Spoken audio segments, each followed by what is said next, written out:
Okay. Good morning పిల్లలు. మరి ఈరోజు మనం మాట్లాడుకునే లెసన్ ఏంటంటే 10th క్లాస్.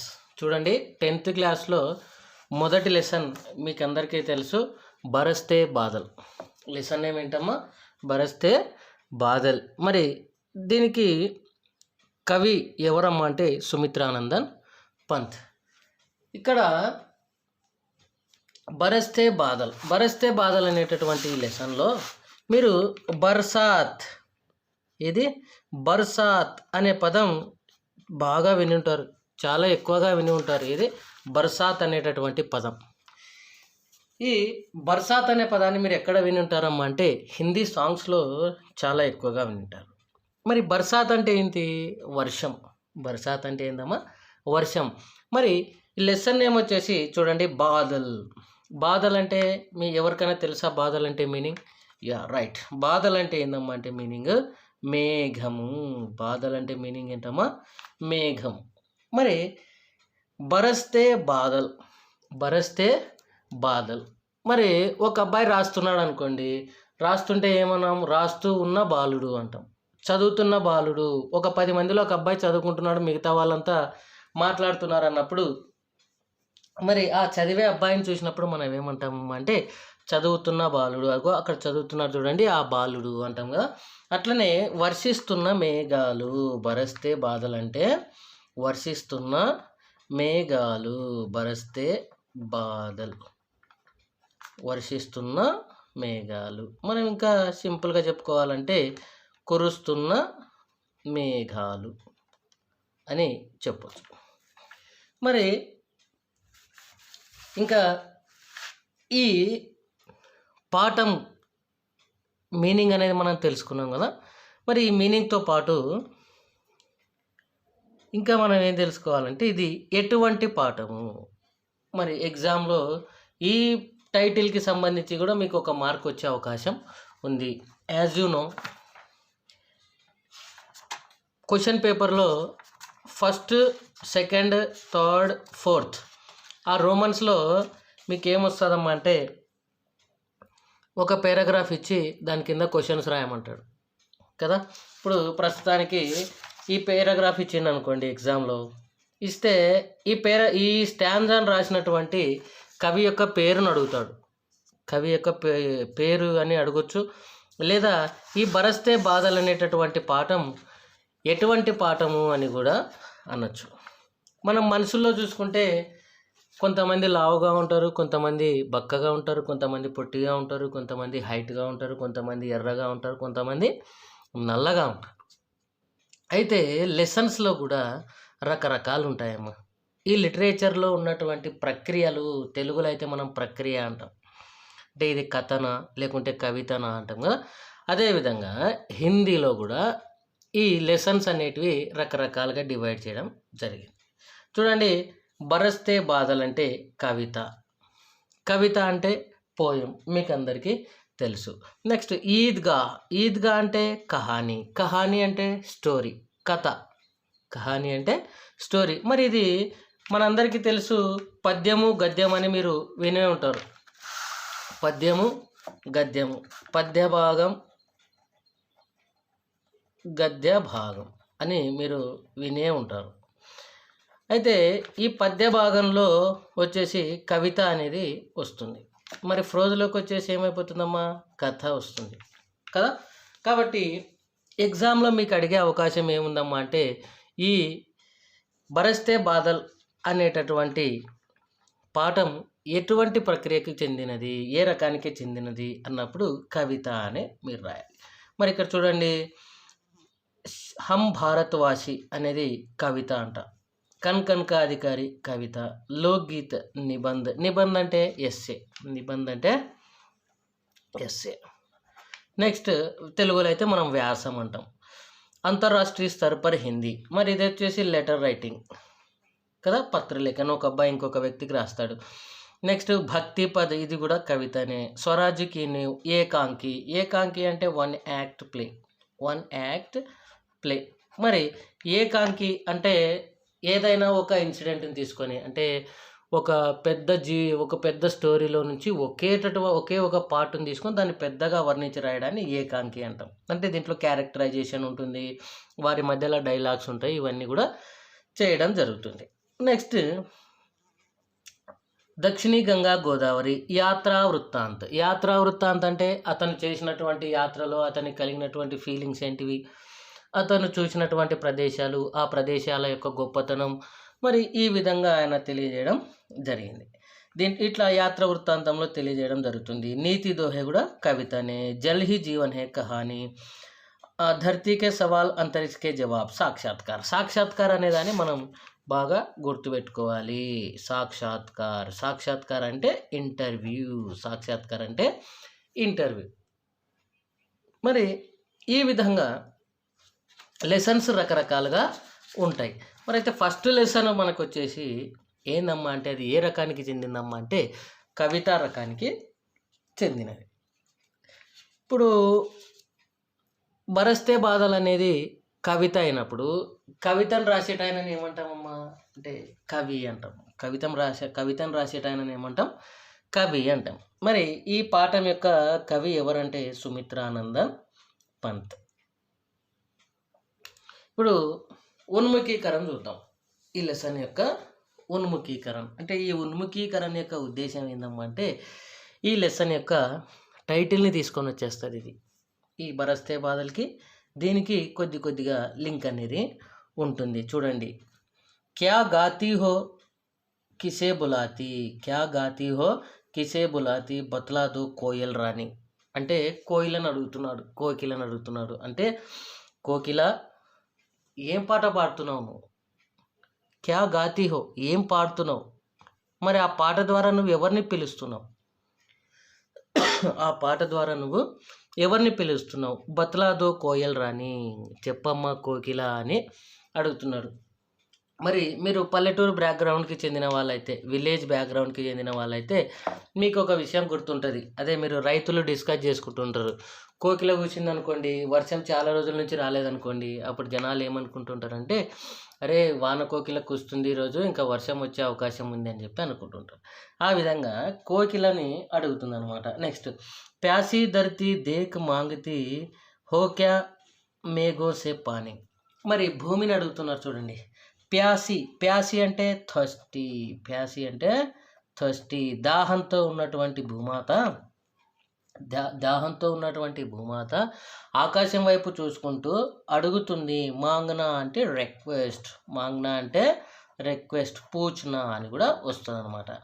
మరి ఆయన అడుగుతున్నాడు, కవి ఏమని అడుగుతున్నాడు, ధరితిమా మా భూమి తల్లి భూదేవత నువ్వు ఆకాశాన్ని చూస్తూ ఏమడుగుతున్నావమ్మా అంటే మేఘాలని నీళ్లు కురిపించమని అడుగుతున్నావా, వర్షం కురిపించమని అడుగుతున్నావా భూమాత అని చెప్పి ఆయన అడుగుతున్నాడు. మరి వర్షం కోసం ఎవరు వెయిట్ చేస్తుంటారు, రైతులు వెయిట్ చేస్తుంటారు కదా. మరి రైతులతో పాటు ఇంకెవరెవరు వెయిట్ చేస్తుంటారు అంటే చెట్లు కావచ్చు, ప్రకృతిలో ఉండేటువంటి ప్రతి వస్తువు కూడా వర్షాల కోసం ఎదురు చూస్తుంది. మరి జంతువులన్నిటికీ త్రాగడానికి నీళ్ళు కావాలి కదా, రైతులకు పంటలు పండించడానికి కావాలి కదా. ఇట్లా వర్షాన్ని మరి మనకి ఎవరిస్తారు, ఇక్కడ భూమి ఎవరిని అడుగుతుంది, వర్షం కురవాలని ఎవరిని అడుగుతుంది, వాటర్ కావాలని మేఘాలని అడుగుతుంది. అంటే ఈ పదంతో మనకి బరస్తే బాధలు అనేటటువంటి టైటిల్ మనకి వచ్చేస్తుంది అనమాట. అదే ఉన్ముఖీకరణ అంటే. అర్థమైందా పిల్లలు? అంటే మనకి వర్షాన్ని ఇచ్చేవాళ్ళు ఎవరంటే మేఘాలు, లేదంటే జులై సినిమాలో లాగా ఎవరో ముందుగానే ఫైర్ ఇంజన్ పెట్టి ఆకాశంలో నుంచి వర్షాన్ని మనకెవరు కురిపించరు కదా, కాబట్టి మేఘాలు ఇస్తాయన్నమాట. అయితే ఈ లెసన్లో మేఘాలు ఎలా వర్షిస్తాయి, మేఘాలు వర్షించేటటువంటి ఆ టైంలో ఎటువంటి సౌండ్స్ వస్తాయి, ఆ ప్రకృతి యొక్క రూపురేఖలు ఎలా ఉంటాయి, మరి అది రావడం వల్ల జంతువులు ఏ విధంగా ఫీల్ అవుతాయి, మనుషులు ఏ విధంగా ఫీల్ అవుతారు, వాటి ఆనందాన్ని జంతువులు ఏ విధంగా ఎక్స్ప్రెస్ చేస్తాయి అంటే వ్యక్తపరుస్తాయి. ఇంకా కవి తన స్వీయ అనుభవాలు అంటే ఆయన చిన్నతనంలో వర్షం వస్తే ఎలా ఎంజాయ్ చేసేవాడు, లేదా ఇప్పటికీ కూడా ఆయన ఫ్రెండ్స్తో ఏ విధంగా ఎంజాయ్ చేయాలనుకుంటున్నాడు అనే విషయాన్ని గురించి ఇక్కడ ఎక్స్ప్లెయిన్ చేయడం జరుగుతుంది. మరి ఈ పేరాగ్రాఫ్కి సంబంధించి కొన్ని క్వశ్చన్స్ ఉన్నాయమ్మా, చూడండి. మీటే గీత్ కౌన్ గాతి హై, మీటే గీత్ కౌన్ గాతి హై. మరి దీనికి ఆన్సర్ రాసేటప్పుడు మీరు ఏం రాయొచ్చు, సింపుల్గా కోయల్ అని రాస్తారు కదా. కోయల్ అని రాస్తే ఇది క్వశ్చన్ మీరు ఆన్సర్ షీట్లో పబ్లిక్ ఎగ్జామ్లో కానీ ఎక్కడైనా సరే ఆన్సర్ రాసినప్పుడు ఏం చేయాలంటే ఇట్లా షార్ట్ ఆన్సర్ రాస్తే మీకు మార్కులు అనేటివి రావు. ఇక్కడ క్వశ్చన్ సెంటెన్స్ ఎట్లా ఉందో ఇదే సెంటెన్స్లో మనం కౌన్ అనే ప్లేస్లో ఎవరిని యాడ్ చేయాలి, కోయల్ని యాడ్ చేసి ఇదంతా ఇట్లానే రాస్తే ఆన్సర్ వచ్చేస్తుంది. ఈ క్వశ్చన్ మార్క్ని తీసేయాలి. చాలామంది స్టూడెంట్స్ కరెక్షన్ చేసేటప్పుడు మేము గమనిస్తూ ఉంటాం. అయితే ఇట్లా షార్ట్ కట్లో రాస్తుంటారు. మరి షార్ట్ కట్లో రాస్తే మనకు ఆన్సర్ వస్తుందా, రాదు. కాబట్టి మీరు ఇది పద్ధతి ఇట్లా రాయాలి కాబట్టి మీరు ఇట్లానే రాయాలి. ప్యాసీ ధరతీ పానీ కిస్సే మాంగతీ హై. ప్యాసీ ధరతీ అంటే దాహంతో ఉన్నటువంటి భూమి, ఎండిపోయినటువంటి భూమి, ఆరిపోయినటువంటి భూమి. మరి ఈ నీళ్ళు కావాలి అని ఎవరిని అడుగుతుందమ్మా అంటే ఎవరిని అడుగుతుంది, కిస్సే అన్నప్పుడు మనం ఇక్కడ ఏం రాయాలి, మేఘోంసే. ఏమని రాయాలి, మేఘోంసే. ఈ కిస్సే ప్లేస్ మేఘోంసే అని పెట్టేసి ఈ సెంటెన్స్ మొత్తం అట్లనే రాసేస్తే దీనికి ఆన్సర్ అనేది కరెక్ట్ అవుతుంది. బాదల్ ప్రకృతికి శోభా బడాతే హై కైసే. బాదల్ అంటే మేఘాలు. మరి ఈ మేఘాలు ప్రకృతి యొక్క సౌందర్యాన్ని, ప్రకృతి యొక్క అందాన్ని, ప్రకృతి యొక్క వైభవాన్ని పెంచుతాయి. బఢానా అంటే పెంచడం, ఇంకా ఎక్కువ చేయడం కదా. అట్లా ఎట్లా, ఏ విధంగా, కైసే అంటే ఏ విధంగా అని అడుగుతున్నారు అన్నమాట. ఇప్పుడు ఎండాకాలం ఉందనుకోండి, ఫుల్ వేసవికాలం, బాగా ఎండ ఉంది. సడన్గా అనుకోకుండా ఆకాశం అంతా మేఘావృతం అయిపోయింది అనుకోండి, అప్పుడు మనకు కొంచెం ప్రశాంతంగా అనిపిస్తుంది కదా. అదే వర్షాకాలంలో ఎక్కడికైనా వెళ్ళామనుకోండి, తిరుపతి కానీ, అహోబిలం కానీ, లేకుంటే ఇక్కడ యాదగిరి గుట్ట కానీ, ఇక్కడికి వెళ్తే అక్కడ ఉన్నటువంటి పచ్చని ఆ కొండలు, అడవుల మధ్య మనకి ఎంతో ఆహ్లాదకరమైనటువంటి వాతావరణం ఉంటుంది. మరి ఈ మేఘాలు రావడం వల్లే కదా మనకి చెట్లన్నీ కూడా మనకి బాగా కనిపిస్తున్నాయి. ప్లస్ ఆ సూర్యుని యొక్క ఎండని, ఆ కిరణాల తీవ్రతని కూడా తగ్గించడానికి మనకి ఈ మేఘాలు అడ్డుగా వచ్చి మనకి చూడడానికి వీలుగా చేస్తాయి అని చెప్పేసి, మరి ఈ విధంగా మేఘాలు ప్రకృతి యొక్క అందాన్ని పెంచుతాయని చెప్పి మనం రాయొచ్చు. ఓకే, ఈ విధంగా ఇది అయిపోయిన తర్వాత ఉద్దేశ్యం.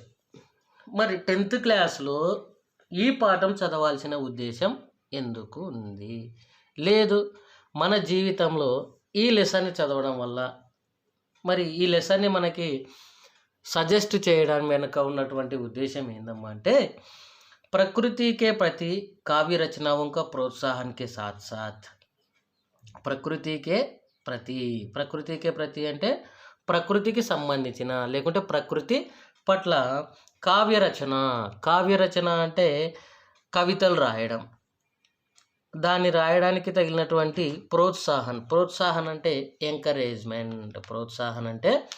ఎంకరేజ్మెంట్. మరి ఈ ఎంకరేజ్మెంట్ ఇవ్వడం, ఈ లెసన్ని చూసిన తర్వాత మీలో కూడా ఇటువంటి రచనలు రాయాలి అనేటటువంటి ఉద్దేశాన్ని కల్పించడం. సాత్ దాంతోపాటు సౌందర్యబోధ్ కరానా అంటే ఈ కవితల యొక్క అందాన్ని, లేకుంటే ప్రకృతి యొక్క అందాన్ని మీరు అనుభవించేటట్లు చేయడం, వాటి సౌందర్యాన్ని మీరు గ్రహించేటట్లు చేయడం ఈ పాఠం యొక్క ఉద్దేశం. మనోరంజన్కి భావన జగానా. మనోరంజన్ అంటే వినోద్, మరి ఇంగ్లీష్లో ఏమంటామమ్మా అంటే దీన్ని ఎంటర్టైన్మెంట్ అని అంటాం. ఈ విధంగా చేయడం అంటే ఎంటర్టైన్మెంట్ గురించి మనలో కూడా ఎంటర్టైన్మెంట్ అవసరం ఉంది, దీన్ని మనం కూడా ఆస్వాదించాలి అనేటటువంటి ఫీలింగ్ని మనలో మేల్కొల్పడం. జగానా అంటే మేల్కొల్పడం. और प्रकृति की संरक्षण के लिए प्रेरित करना इसका उद्देश्य है. ప్రకృతి సంరక్షణ. ఇప్పుడు మీరు కొన్ని సినిమాలు చూస్తూ ఉంటారు. సపోజ్ చూస్తే జనతా గ్యారేజ్ ఉంది, ఎన్టీఆర్ది సినిమా జనతా గ్యారేజ్. మరి జనతా గ్యారేజ్లో ఎన్టీఆర్ వేటి గురించి ఎక్కువగా కష్టపడుతుంటాడు, దేని గురించి రీసెర్చ్ చేస్తుంటాడు అంటే ప్రకృతి గురించి, ప్రకృతిని రక్షించాలనేటటువంటి దాని గురించి చూస్తూ ఉంటాడు. నెక్స్ట్ నాయక్ అనే సినిమా ఉంటుంది. నాయక్ రామ్ చరణ్ తేజ్ సినిమా ఉంటుంది. మరి దీంట్లో చిన్నపిల్లలకి కళ్ళు తీసేయడం, కాళ్ళు తీసేయడం, చేతులు తీసేయడం, తద్వారా వీళ్ళని అడుక్కోవడానికి పంపించడం ద్వారా, బెగ్గింగ్కి పంపించడం ద్వారా వాళ్ళు చాలా డబ్బులు సంపాదించేటటువంటి అవకాశాలు ఉన్నాయని చూపించడం జరుగుతుంది. మరి దాన్ని చూపించడం ద్వారా మనకేం తెలుస్తుందమ్మా అంటే సమాజంలో దీని యొక్క తీవ్రత ఏ విధంగా ఉంది, మరి దీన్ని మనం ఎలా రూపుమాపాలి అనేటటువంటి మోటివేషన్ అంటే ప్రేరణ. మరి ఈ మోటివేషన్ని మనకి జనతా గ్యారేజ్ సినిమా ద్వారా మనకి డైరెక్టర్ ఏ మోటివేషన్ ఇవ్వాలనుకున్నాడు, ఏం ప్రేరణ ఇవ్వాలనుకున్నాడు అంటే ప్రకృతిని రక్షించాలి అనేటటువంటి ప్రేరణని ఇవ్వాలనుకున్నాడు. మరి నాయక్ సినిమా నుంచి ఏం రక్షించాలనుకున్నాడు అంటే జనాలని ముందుకు నడిపించడానికి, వారి సమస్యలన్నిటికీ పరిష్కరించడానికి ఎవరో ఒకరు ముందుకు రావాలనేటటువంటి ప్రేరణని కలిగించారు. మరి మన సిలబస్లో ఈ పాఠాన్ని ఉంచాల్సినటువంటి అవసరం ఎందుకు వచ్చిందమ్మా అంటే చిన్న వయసులోనే మీకు ప్రకృతి పట్ల, ప్రకృతి యొక్క అందాన్ని తెలియజేసి, దాని యొక్క గొప్పతనాన్ని తెలియజేసి, దాని యొక్క అవసరాన్ని మనకు తెలియజేసి, జీవితంలో మీరు కూడా ఈ ప్రకృతిని కాపాడడానికి ట్రై చేయాలని చెప్పి, అనుభవించాలని చెప్పి, దీని యొక్క సౌందర్యాన్ని మీరు కూడా అనుభవించాలని చెప్పి ఈ లెసన్ని మనకు ఉంచడం జరిగింది. ఇదమ్మా ఉద్దేశం. ఇక్కడ దాకా మీకు అర్థమైంది కదా. నెక్స్ట్ మనము విధా విశేష్ గురించి మనము ఆల్రెడీ లైట్గా కొంచెం మాట్లాడుకున్నాము. ఏదంటే విధ అంటే ప్రక్రియ. మనము తెలుగులో ఇది కవిత సంబంధించింది, ఇది కథ, ఇది వ్యాసము అని మనం అనుకుంటుంటాం కదా. అట్లనే ఈ బరస్తే బాదల్ కవితా పాఠ హే, బరస్తే బాదల్ అనేటటువంటి ఈ పాఠము ఒక కవిత అలాంటిది, కవిత అని చెప్తున్నాను అనమాట. కవిత भावना को उदात्त बनाने के साथ साथ सौंदर्य बोध को भी सजाती संवारती है. మరి ఈ కవిత యొక్క విశేషతను తెలియజేస్తున్నాడు, గొప్పతనాన్ని తెలియజేస్తున్నాడు. ఏమంటే ఈ కవిత అనేది భావనాంకో ఉదాత్ అంటే ఇంకా గొప్పగా తెలియజేస్తుంది అనమాట. ఉదాత్ అంటే గొప్పగా తెలియజేస్తుంది. ఇంకా సాత్ సౌందర్య బోధ్ కో భీ సజాతి సంవార్తి హై అంటే సౌందర్య బోధ్ అంటే మన ప్రకృతి యొక్క అందాన్ని ఏదైనా ఒక విషయం యొక్క అందాన్ని పెంచడానికి మనకి ఈ కవిత అనేది వస్తుందన్నమాట. ఏంటంటే రైమింగ్ వర్డ్స్ ఉంటాయి కదమ్మా మనకి. ఠేక్ శబ్ద్ అంటారు దాన్ని, ఇంగ్లీష్లో ఏమంటారమ్మా ఠేక్ శబ్ద్ అంటారు. మనకి తెలుగులో, ఇంగ్లీష్లో రైమింగ్ వర్డ్స్ అంటుంటాం మనం, అయితే ప్రాస అంటుంటాం తెలుగులో. ఈ విధంగా ఇది విషయం యొక్క అందాన్ని ఇంకా పెంచుకుంటూ పోతుందన్నమాట. ఏదమ్మా కవిత అనేటటువంటి ప్రక్రియ. సో ప్రస్తుత కవిత నాద్ కే సాత్ గేయ యోగ్య హై.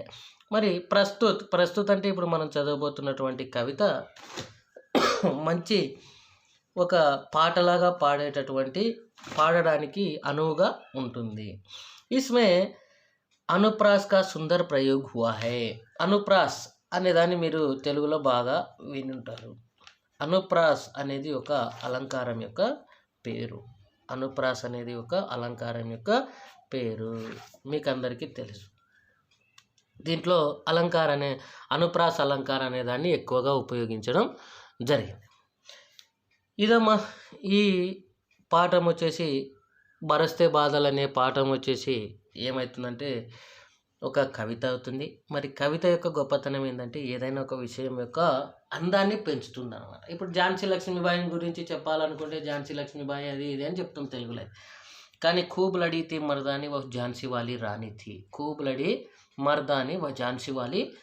थी. ఈ విధంగా మంచి మంచి సెంటెన్సెస్ని మనం వాడుకుంటూ కవితని బాగా రాయడం జరుగుతుంది అనమాట. నెక్స్ట్ మరి ఈ కవి పరిచయం గురించి చూద్దాం ఒకసారి. కవి పరిచయం. కవిత రాసేట ఆయనని కవి అంటామని చెప్పి మనం ఇప్పుడే చెప్పుకోవడం జరిగింది. మరి प्रकृति के बेजोड़ कवि माने जाने वाले सुमित्रानंदन पंत का जन्म 20 मई सन 1900 में अल्मोड़ा जिले के कौसानी गांव में हुआ। ఇది పశ్చిమ బెంగాల్, వెస్ట్ బెంగాల్ అంటాం కదమ్మా మనం, ఈ వెస్ట్ బెంగాల్కి చెందినటువంటి వాడు అయిన సుమిత్రానందన్ పంత్. అయితే ప్రకృతికే బేజోడ్ అనే పదం ఉంది కదా, నేను దీంతో పాటు ఇంకేం రాస్తానంటే 2-3 పదాలు రాస్తాను, ఎందుకంటే దీని మీనింగ్ని మీరు సింపుల్గా గుర్తుపెట్టుకోవడానికి. అద్వితీయ, ఏందమ్మా ఇది? అద్వితీయ. ఓకే, నెక్స్ట్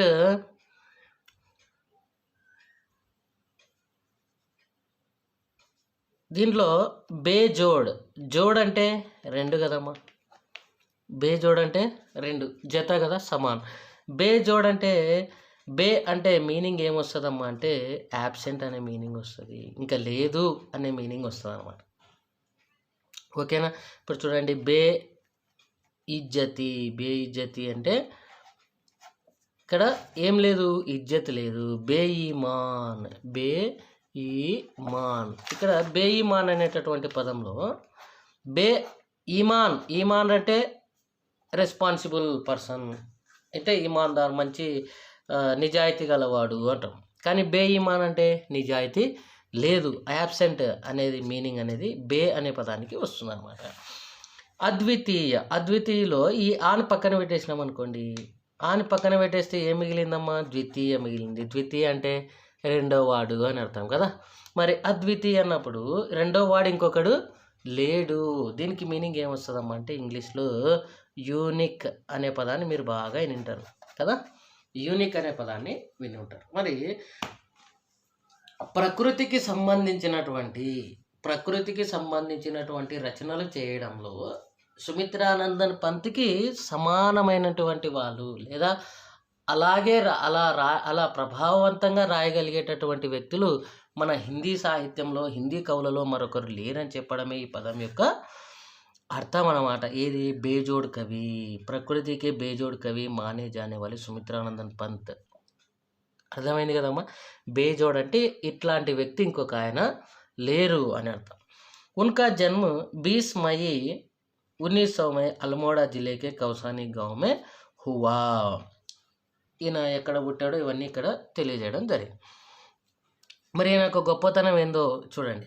7 वर्ष की उम्र में ही स्कूल में काव्य पाठ के लिए पुरस्कृत किए गए थे.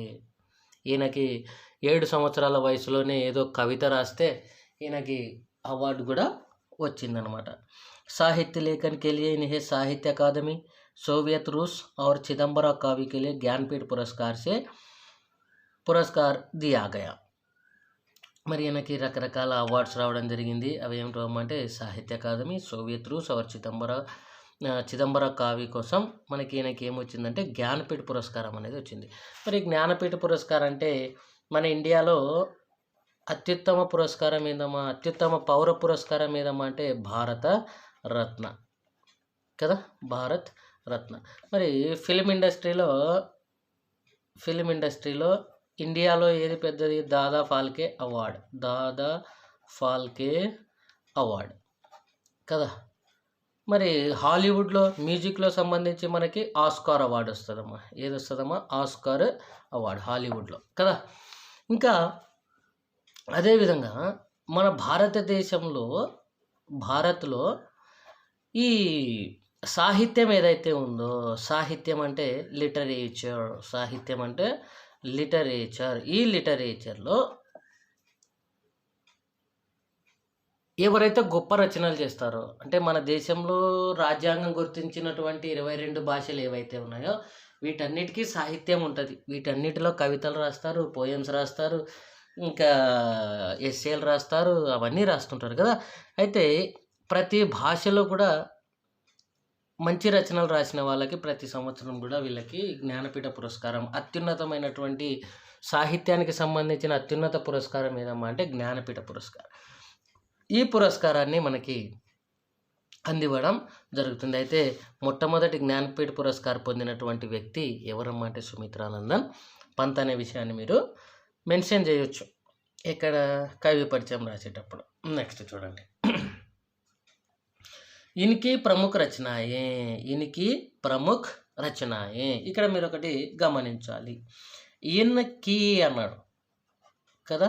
నెక్స్ట్ పైన ఇక్కడ చూస్తే ఇన్కా జన్మ అన్నాడు, ఇన్కా జన్మ అన్నాడు. ఇక్కడ వచ్చేసి ఇన్కి రచన అన్నాడు. దీన్ని బట్టి మీరు ఏమర్థం చేసుకోవాలమ్మా అంటే జన్మ అనేది పుల్లింగాన్ని అర్థం చేసుకోవాలి, రచన అనేది స్త్రీలింగాన్ని అర్థం చేసుకోవాలి. అర్థమైంది కదా. మరి ఈయన యొక్క ప్రముఖ రచనలు ఏమేమి ఉన్నాయి? వీణ, గ్రంథి, పల్లవ్, గుంజన్, युगांत, ग्राम्य, स्वर्णकिरण, कला और बूढ़ा चांद तथा चिदंबर आदि. इनका निधन ఇక్కడనే చెప్పుకున్నాము చూడండి మనం. ఇన్కా జన్మ అన్నాం కదా. జన్మ అన్నప్పుడు కా వచ్చిందంటే పుల్లింగ్. ఇన్కి మృత్యు అన్నాం అనుకోండి, ఇన్కి మృత్యు అన్నప్పుడు కీ వచ్చింది కదా. కీ అంటే ఇక్కడ మృత్యు అనేది ఏమైపోతుందమ్మా అంటే స్త్రీలింగ్ అయిపోతుంది. అర్థమవుతుంది కదా. ఈ విధంగా ఈయన యొక్క డెత్ ఎప్పుడైందమ్మా అంటే మృత్యు ఎప్పుడు జరిగిందమ్మా అంటే 1977లో అయిపోయింది. ఇక్కడ దాకా అర్థమైంది కదమ్మా. మరి నెక్స్ట్ విషయ ప్రవేశకి వెళ్ళే ముందు మీకు ఒక విషయం చెప్పాలి. హిందీ పేపర్లో నంబర్స్ యొక్క ఇంపార్టెన్స్, నంబర్స్ నేర్చుకోవాల్సినటువంటి ఆవశ్యకత, నెసెసిటీ మనందరికీ ఎందుకుందమ్మా అంటే 10th క్లాస్ పబ్లిక్ ఎగ్జామ్లో 2 మార్క్స్ వీటికి వచ్చే అవకాశం ఉంది. నెంబర్స్కి 1 to 100 నేర్చుకోవడం చాలా ఈజీ. మీరందరూ నేర్చుకోండి. వీలైతే నేను ఒకరోజు దానికి సంబంధించి కూడా వాటిని ఎలా నేర్చుకోవాలి, ఎలా గుర్తుపెట్టుకోవాలనే దాని గురించి కూడా ఒక వీడియో చేస్తాను.